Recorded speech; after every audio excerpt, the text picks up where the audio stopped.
ധർമ്മശാലയിൽ നിന്നും കണ്ണപുരം റോഡിലേക്ക് ബസ്സുകൾക്ക് കടക്കാൻ താൽക്കാലിക സംവിധാനം ഏർപ്പെടുത്തിയതോടെ ജൂലൈ 1 മുതൽ ഈ റൂട്ടിൽ പ്രഖ്യാപിച്ച സ്വകാര്യ ബസ് സമരം പിൻവലിച്ചു. എം വി ഗോവിന്ദൻ MLA ഇടപെടലിലൂടെയാണ് പ്രശ്നത്തിന് താൽക്കാലികമായ പരിഹാരമായത്. ജില്ലാ ബസ് ഓപ്പറേറ്റേഴ്സ് അസോസിയേഷൻ കോർഡിനേഷൻ കമ്മിറ്റിയും സംയുക്ത തൊഴിലാളി യൂണിയനും ജൂലൈ 1 മുതൽ ധർമ്മശാല 5 പീടിക ചെറുകുന്ന് തറ റൂട്ടിൽ ബസ് സർവീസ് അനിശ്ചിതകാലത്തേക്ക് നിർത്തിവെക്കാനുള്ള തീരുമാനമെടുത്തിരുന്നു. എം വി ഗോവിന്ദൻ MLAയുമായി സംഘടനാ ഭാരവാഹികൾ നടത്തിയ ചർച്ചയുടെ ഭാഗമായാണ് സമരം മാറ്റിവെക്കുവാൻ തീരുമാനിച്ചത്.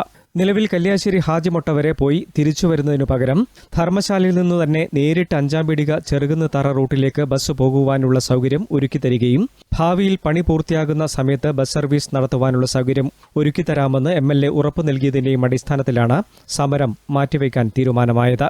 ധർമ്മശാലയിൽ നിന്നും നിലവിൽ കണ്ണപുരം റോഡിന് സമാന്തരമായി നിർമ്മിക്കുന്ന അടിപ്പാതയോട് ചേർന്ന സ്ഥലത്തെ മണ്ണ് നീക്കം ചെയ്ത് താൽക്കാലിക റോഡ് ഒരുക്കിയാണ് ഇപ്പോൾ ബസ്സുകൾ സർവീസ് നടത്തുന്നത്. ധർമ്മശാലയിൽ നിന്നും നേരിട്ട് കണ്ണപുരം റോഡിലേക്ക് കടക്കാനുള്ള സ്ഥിരം സംവിധാനം ഏർപ്പെടുത്താനുള്ള ശക്തമായ സമ്മർദ്ദവും ദേശീയപാത അധികൃതരുടെ മേൽ വിവിധ കോണുകളിൽ നിന്നും ഉയർന്നുവരുന്നുണ്ട്.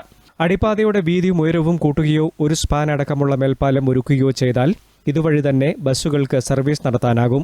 അത്തരമൊരു സംവിധാനം ഒരുക്കാൻ ദേശീയപാത അധികൃതരിൽ നിന്നും നടപടിയുണ്ടാകുമെന്ന പ്രതീക്ഷയിലാണ് ബസ് ഉടമകളും തൊഴിലാളികളും. ജൂലൈ 1 മുതൽ 5 പീടിക ലൈനിൽ നടത്താൻ തീരുമാനിച്ച ബസ് സമരം നിർത്തിവെച്ചു.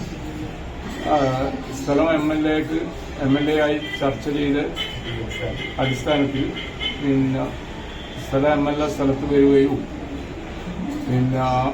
അടിപ്പാതയുടെ സൈഡിലേക്ക് കൂടി വീതി കൂട്ടിയിട്ട് താൽക്കാലികമായി ഓടാനും അതിനുശേഷം ആടെ റോഡ് പണിയെടുക്കുമ്പോൾ മേൽപ്പാലത്തിന്റെ അടിയിലേക്ക് കൂടി 80 മീറ്റർ സർവീസ് റോഡ് വഴി യൂണിവേഴ്സിറ്റിന്റെ ആർച്ചിന്റെ വഴിയിലേക്ക് പോകാനും പണി തീർന്നതിന് ശേഷം ബാക്കി കാര്യങ്ങൾ അടിപ്പാതയിലേക്ക് കൂടി പോകുമെങ്കിൽ അങ്ങനെയോ അല്ലെങ്കിൽ മേൽപ്പാലത്തിന്റെ അടിയിലേക്ക് കൂടി പോകാമെന്നും തീരുമാനിച്ചുകൊണ്ട് 1 തീരുമാനിച്ച നിർത്തിവെക്കൽ സമരം മാറ്റിവെച്ചു.